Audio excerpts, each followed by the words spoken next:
సంఖ్యల్ని ఏ అక్షరంతో సూచిస్తారు? Capital N తో సూచిస్తారు. సహజ సంఖ్యలు అంటే మనం లెక్కించుటకు ఉపయోగపడే సంఖ్యలను ఏమంటారు? సహజ సంఖ్యలు అంటారు. అంటే ఈ సహజ సంఖ్యలు set of n is equal to 1, 2, 3, 4 and so on. ఆ విధంగా 1 నుంచి స్టార్ట్ అవుతాయి. 1, 2, 3, 4 అండ్ సో ఆన్. వీటిని ఏమంటారు? సహజ సంఖ్యలు. 1 నుంచి స్టార్ట్ అయినవి సహజ సంఖ్యలు. మరి పూర్ణాంకాలు అంటే ఏంటి? ఈ సహజ సంఖ్యలకి 0 కలిపితే ఏర్పడే సంఖ్యలను ఏమంటారంటే, 0 చేర్చడం వల్ల ఏర్పడే సంఖ్యలను ఏమంటారంటే పూర్ణాంకాలు అంటారు. ఈ పూర్ణాంకాలను ఇంగ్లీష్ లో హోల్ నెంబర్స్ అంటారు. హోల్ నెంబర్స్ అంటే W, మొదటి అక్షరం ఏంటి? W. కాబట్టి పూర్ణాంకాలని W తో సూచిస్తాం. మరి సహజ సంఖ్యలు అంటే 1 నుంచి స్టార్ట్ అవుతున్నాయి. ఈ సహజ సంఖ్యలలో కనిష్ట సహజ సంఖ్య ఏంటి? 1. అదే పూర్ణాంకాలలో కనిష్ట పూర్ణాంకము అంటే 0 చెప్పాలి. అంటే పూర్ణాంకాలు అంటే ఇక్కడ నుంచి స్టార్ట్ అవుతాయి, 0 నుంచి స్టార్ట్ అవుతాయి. సహజ సంఖ్యలు అంటే 1 నుంచి స్టార్ట్ అవుతాయి.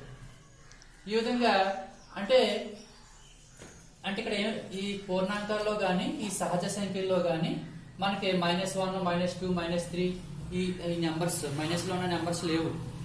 ఈ -1, -2, -3, -4 ఇలాగ మైనస్ గుర్తున్న సంఖ్యలు ఏమంటారంటే రుణ సంఖ్యలు అంటారు. ఈ -1, -2, -3, -4 ఇలాగ మైనస్ గుర్తున్న సంఖ్యలన్నింటినీ కూడా రుణ సంఖ్యలని, అలాగే +1, +2, +3, +4, +5 ఇలాగా ప్లస్ గుర్తున్న ఈ నెంబర్స్ ని ధన సంఖ్యలు అంటారు. అంటే ఇక్కడ నుంచి అన్ని ధన సంఖ్యలు, 1 నుంచి అన్ని ఇప్పుడున్నాయని ధన సంఖ్యలు ఇటువైపు కుడివైపుకి వెళ్తాయి. అలాగే ఈ సంఖ్య రేఖపై ఎడమ వైపున ఉన్నాయి అంటే 0 కంటే ఇక్కడ మధ్యలో 0 ఉంది. 0 కంటే చిన్నవి. 0 కంటే చిన్నవి అంటే ఏంటి? -1, -2, -3 ఇవన్నీ వీటిని రుణ సంఖ్యలు అంటారు. అలాగే 0 కంటే పెద్దవి 1, 2, 3, 4, 5 ఇవన్నీ కూడా ధన సంఖ్యలు అంటారు. అంటే ఏమో రుణ సంఖ్యలు, ధన సంఖ్యలు, మధ్యలో ఏముంది? ఇంకా 0 ఉంది.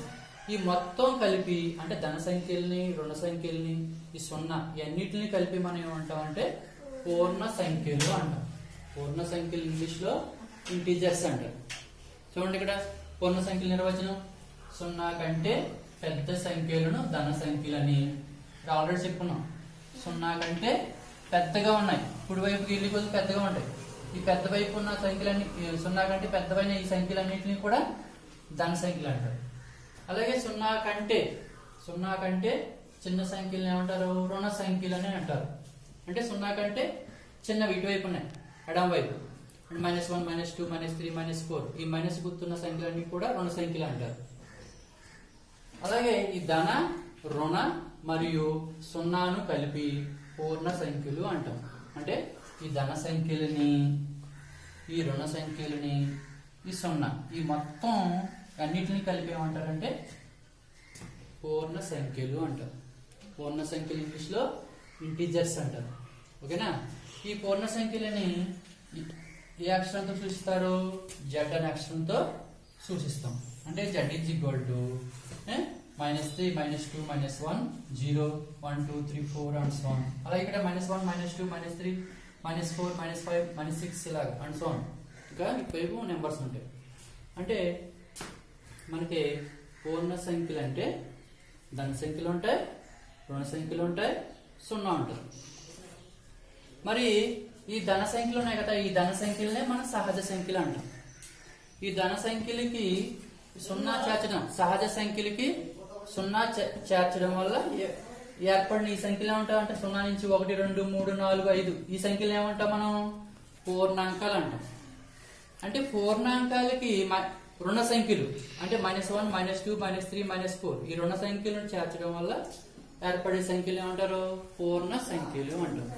అంటే పూర్ణ సంఖ్యలకి నిర్వచనం మనం ఎలా చెప్పొచ్చు?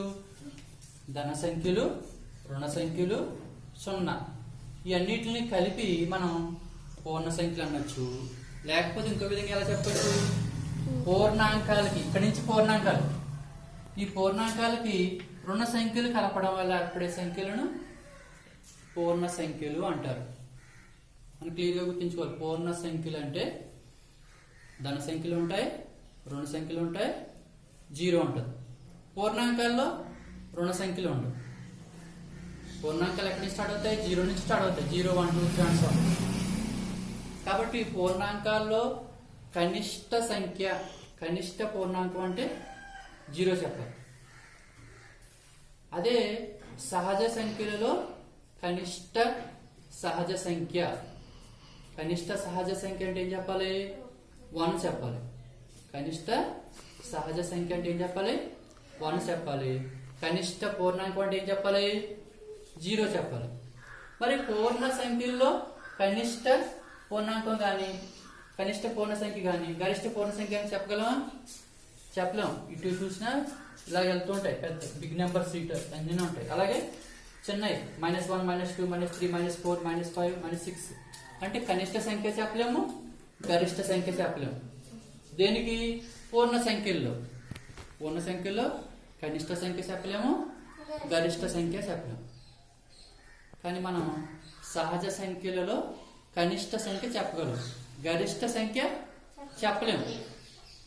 సహజ సంఖ్యల్లో కనిష్ట సంఖ్య ఏంటి? 1. అలాగే పూర్ణాంకాలలో కనిష్టమైన సంఖ్య ఏంటి? 0. అలాగే పూర్ణాంకాలలో గరిష్ట సంఖ్య చెప్పలేము, ఎంతైనా ఉండొచ్చు. అలాగే పూర్ణ సంఖ్యల్లో కనిష్ట సంఖ్య చెప్పలేము, గరిష్ట సంఖ్య మనం చెప్పలేము. అర్థమైందా? ఈ విధంగా మనం పూర్ణాంకాలు అంటే ఏం చెప్పాలి? మనం ధన సంఖ్యలు, రుణ సంఖ్యలు, 0 ఇవన్నిటిని కలిపి మనం ఏమంటామంటే పూర్ణ సంఖ్యలు అంటాం. ఈ పూర్ణ సంఖ్యల్ని Z అనే అక్షరంతో సూచిస్తాం. Z is equal to set of 0, 1, 2, 3, 4 and so on. అలాగే ఈ పక్కనే -1, -2, -3, -4, -5 ఇటు సైడ్ ఇలా ఉంటాయి. ఈ విధంగా పూర్ణ సంఖ్యలు అంటే ఈ విధంగా ఉంటాయి. మనం సహజ సంఖ్యలు, పూర్ణాంకాలు, పూర్ణ సంఖ్యల గురించి నేర్చుకున్నాం. సహజ సంఖ్యలు అంటే మనం లెక్కించుటకు ఉపయోగపడే సంఖ్యలను సహజ సంఖ్యలు అంటాం. ఈ సహజ సంఖ్యలు 1 నుంచి స్టార్ట్ అవుతాయి. 1, 2, 3, 4 అండ్ సో ఆన్. అంటే సహజ సంఖ్యల్లో కనిష్ట సంఖ్య అంటే ఏం చెప్పాలి? మనం 1 చెప్పాలి. అలాగే పూర్ణాంకాల్లో ఈ సహజ సంఖ్యలకి 0ను చేర్చడం వల్ల ఏర్పడే సంఖ్యలు ఏమంటారంటే పూర్ణాంకాలు అంటారు. ఈ పూర్ణాంకాలని W అనే అక్షరంతో సూచిస్తాం. అంటే W is equal to set of 0, 1, 2, 3 and so on. అంటే పూర్ణాంకాలలో కనిష్ట సంఖ్య లేదా కనిష్ట పూర్ణాంకం అంటే ఏం చెప్పాలి? మనం 0 చెప్పాలి. కనిష్ట సహజ సంఖ్య అంటే ఏం చెప్పాలి? మనం 1 చెప్పాలి. అలాగే ఈ పూర్ణ సంఖ్యలు అంటే ఏంటి? ఈ ధన సంఖ్యలు అంటే 1, 2, 3 అండ్ సో ఆన్. అలాగే రుణ సంఖ్యలు -1, -2, -3, -4 అండ్ సో ఆన్. అలాగే 0 ఈ అన్నిటిని కలిపితే అంటే ధన సంఖ్యలు, రుణ సంఖ్యలు, 0ను ఈ అన్నిటిని కలిపి ఏమంటాం అంటే పూర్ణ సంఖ్యలు అంటాం. ఈ పూర్ణ సంఖ్యల్ని Z అనే అక్షరంతో సూచిస్తాం. Z is equal to set of 0, 1, 2, 3 and so on. అలాగే ఈ పక్కనే -1, -2, -3 అండ్ సో ఆన్. ఈ విధంగా పూర్ణ సంఖ్యలు, పూర్ణాంకాలు, సహజ సంఖ్యల గురించి నేర్చుకున్నాం. ఈరోజు మనం నెక్స్ట్ ఇంకొక సంఖ్యల గురించి నేర్చుకున్నాం.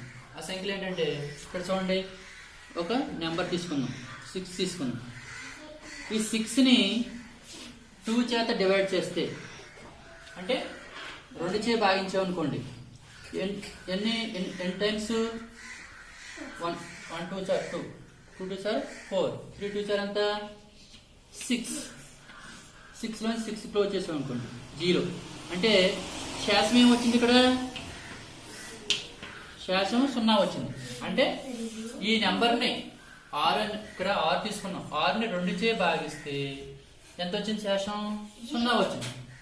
ఇంకో నెంబర్ చూద్దాం, 10 తీసుకున్నాం, దీన్ని 2 చే భాగించింది, 5 రెళ్ళు 10, 10లోంచి 10 తీసేయండి, ఎంత వచ్చింది? శాసం 0. అంటే ఈ 10ని 2 చే భాగిస్తే శాసం ఎంత వచ్చింది? 0 వచ్చింది. అలాగే ఇంకో నెంబర్ తీసుకుందాం, 2 తీసుకుందాం, 2ని 2 చే భాగించండి, 1 2 2, తీసేస్తే శేషం ఎంత వచ్చింది 0. ఈ విధంగా అంటే ఈ 2ని 2 చే భాగిస్తే శేషం 0. అలాగే 6ని 2 చే భాగిస్తే శేషం 0. అలాగే 10ని 2 చే భాగిస్తే శేషం 0. ఇలాగ 2 చే భాగిస్తే శేషం 0 వచ్చే సంఖ్యలని ఈ సంఖ్యలను అంటే 10, 6, 2 ఇలాంటి సంఖ్యలను ఏమంటారంటే సరి సంఖ్యలు అంటారు. అంటే 2 చే భాగిస్తే శేషము 0 వచ్చే సంఖ్యలని ఏమంటారు సరి సంఖ్యలు అంటారు. ఏదైనా ఒక సంఖ్యని మనం 2 చే భాగిస్తే శేషం ఏం రావాలి 0 రావాలి. 0 వస్తే వాటిని ఏమంటారు సరి సంఖ్యలు అంటారు. చూడండి సరి సంఖ్యలు ఇది ఇంగ్లీష్లో ఏమంటారంటే ఈవెన్ నెంబర్స్. ఏమంటారు ఈవెన్ నెంబర్స్. ఇక్కడ రాసిన చూడండి 2 చే భాగిస్తే 0 శేషం వచ్చే సంఖ్యలను సరి సంఖ్యలు అంటారు. దేంతో భాగిస్తున్నాం ఇక్కడ 2 చే భాగిస్తే 0 శేషం వచ్చే సంఖ్యలను సరి సంఖ్యలు అంటారు. ఇక్కడ చూడండి 2ను 2 చే భాగించాం శేషం 0. అలాగే 6ని 2 చే భాగించాం శేషం 0. 10ని 2 చే భాగించాం శేషం 0. ఇలాగ ఏ సంఖ్యలో అయితే మనం 2 చే భాగిస్తే శేషం 0 వస్తుందో ఆ సంఖ్యలన్నింటినీ కూడా మనం సరి సంఖ్యలు అంటాం. అవి ఎగ్జాంపుల్ చూడండి 2, 4, 6, 8, 10 అండ్ సో ఇవన్నీ కూడా సరి సంఖ్యలే. 2ని 2 చే భాగించండి శేషం 0 వస్తుంది. అలాగే 4ని 2 చే భాగించండి 2 రెళ్ళు 4 శేషం 0 వస్తుంది. 6ని 2 చే భాగించండి 3 రెళ్ళు 6 శేషం 0. అలాగే 8 2 చే భాగించండి 4 రెళ్ళు 8 శేషం 0. అలాగే 10ని ఆల్రెడీ మనం చేసాం 10ని 2 చే భాగిస్తే శేషం 0 అవుతుంది. ఈ విధంగా 2 చే భాగిస్తే 0 శేషం వచ్చే సంఖ్యలను సరి సంఖ్యలు అంటారు. ఇంగ్లీష్లో ఈవెన్ నెంబర్స్ అంటారు. మరి దీనిలో 8 ఇంకా 10, 12, 14 ఇలా ఉంటాయి నెంబర్స్. అలాగే అంటే 8 కంటే 10 కంటే 8 చిన్నది, 8 కంటే 6, 6 కంటే 4, 4 కంటే 2 అంటే 2 స్టార్ట్ అయింది సరి సంఖ్య. అంటే కనిష్ట సరి సంఖ్య ఏదంటే 2 అని చెప్పాలి. సరి సంఖ్యలలో కనిష్ట సంఖ్య ఏంటి ఇక్కడ 2. కాబట్టి 2 అనున్నది కనిష్ట సరి సంఖ్య. అంటే సరి సంఖ్యలలో చిన్న సంఖ్య ఏదని చెప్పాలి మనం 2 అని చెప్పాలి. లేకపోతే కనిష్ట సరి సంఖ్య ఏది అని అడిగాము అనుకోండి అప్పుడు కూడా ఏం చెప్పాలి మనం 2. అర్థమైందా? అలా కాకుండా ఇంకో నెంబర్స్ తీసుకుందాం.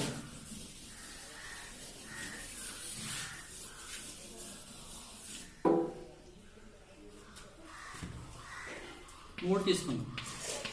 3ని 2తో భాగించాం. ఇప్పుడు ఒక 2, 2 3లోంచి 2 తీయండి ఎంత వస్తుంది 1. అంటే శేషం ఏమొచ్చింది 1 వచ్చింది. అలాగే 5 తీసుకోండి. 5ని కూడా 2 చే భాగించండి. 2 రెళ్ళు ఎంత 4 తీసేయండి శేషం 1. 5 నుంచి 4 తీస్తే ఎంత 1. అలాగే 9 తీసుకోండి 2 చే భాగించండి. 4 రెళ్ళు 8, 4 రెళ్ళు 8 తీసేస్తే 1. అంటే ఇక్కడ శేషం ఏం వస్తుంది 1 వస్తుంది. శేషం 1 వచ్చింది. అంటే ఇక్కడ సంఖ్యలని ఈ సంఖ్యలు దేంతో భాగిస్తున్నాం 2 చే భాగిస్తున్నాం. 2 చే భాగిస్తే శేషం ఏం వస్తుంది 1 వచ్చింది. ఇక్కడ కూడా 5ని 2 చే భాగించాం శేషం 1 వచ్చింది. 9ని 2 చే భాగించాం శేషం 1 వచ్చింది. ఈ విధంగా 2 చే భాగిస్తే శేషం 1 వస్తే ఇటువంటి సంఖ్యలు ఏమంటారంటే బేసి సంఖ్యలు అంటారు. ఏమంటారు అంటే 3, 5, 9 ఇలా చాలా ఉంటాయి. ఇవన్నిటిని బేసి సంఖ్యలు అంటారు. ఇప్పుడు చూడండి నిర్వచనం బేసి సంఖ్యలు. ఈ బేసి సంఖ్యలు ఇంగ్లీష్లో హార్డ్ నెంబర్స్ అంటారు. 2 చే భాగిస్తే 1 శేషం వచ్చే సంఖ్యలను బేసి సంఖ్యలు అంటారు. భాగిస్తే 1 శేషం వచ్చే సంఖ్యలను బేసి సంఖ్యలు అంటారు. అర్థమైందా? ఈ బేసి సంఖ్యల ఉదాహరణ ఏంటి 1, 3, 5, 7, 9 అండ్ సో. అలా దీనిలో ఈ బేసి సంఖ్యలో అతి చిన్న సంఖ్య ఏంటి ఇక్కడ 1. కాబట్టి 1 అన్నది కనిష్ట బేస్ సంఖ్య అంటే బేస్ సంఖ్యల్లో చిన్న సంఖ్య అంటే 1 చెప్పాలి. లేకపోతే కనిష్ట బేసి సంఖ్య ఏదంటే 1 చెప్పాలి. కనిష్ట బేస్ సంఖ్య అంటే 1 చెప్పాలి. కనిష్ట సరి సంఖ్య అంటే 2 చెప్పాలి. అర్థమైందా? సరి సంఖ్యల్లో చిన్నది 2, బేస్ సంఖ్యల్లో చిన్నది 1. 2 చే భాగిస్తే శేషం 1 వస్తే బేస్ సంఖ్య. అలాగే 2 చే భాగిస్తే శేషం 0 వస్తే సరి సంఖ్య. సరి సంఖ్యలు అంటే 2 చే భాగిస్తే 0 శేషం వచ్చే సంఖ్యలు ఏమంటారు? సరి సంఖ్యలు అంటారు. సరి సంఖ్యలు ఏంటి? 2, 4, 6, 8, 10 అండ్ సో ఆన్. మరి సరి సంఖ్యల్లో చిన్నది ఏంటి? 2. కాబట్టి 2 అన్నది ఏంటి? కనిష్ట సరి సంఖ్య. మరి బేస్ సంఖ్యలు అంటే 2 చే భాగిస్తే 1 శేషం వచ్చే సంఖ్యలను బేసి సంఖ్యలు అంటారు. బేస్ సంఖ్యల ఉదాహరణ ఏంటి? 1, 3, 5, 7, 9 అండ్ సో ఆన్. మరి ఇక్కడ 1 అనేది అతి చిన్న బేస్ సంఖ్య. కాబట్టి 1 అన్నది ఏంటి? కనిష్ట బేసి సంఖ్య. ఈ విధంగా మనం ఈ సంఖ్యల గురించి చెప్పుకున్నాం. కనిష్ట సహజ సంఖ్య అంటే 1 చెప్పాలి. కనిష్ట పూర్ణాంకం అంటే 0 చెప్పాలి. కనిష్ట సరి సంఖ్య అంటే ఏం చెప్పాలి? 2 చెప్పాలి. కనిష్ట బేస్ సంఖ్య అంటే ఏం చెప్పాలి? 1 చెప్పాలి. అంటే 1 అనేది కనిష్ట బేస్ సంఖ్య అవుతుంది, సహజ సంఖ్యల్లో చిన్న సంఖ్య అవుతుంది.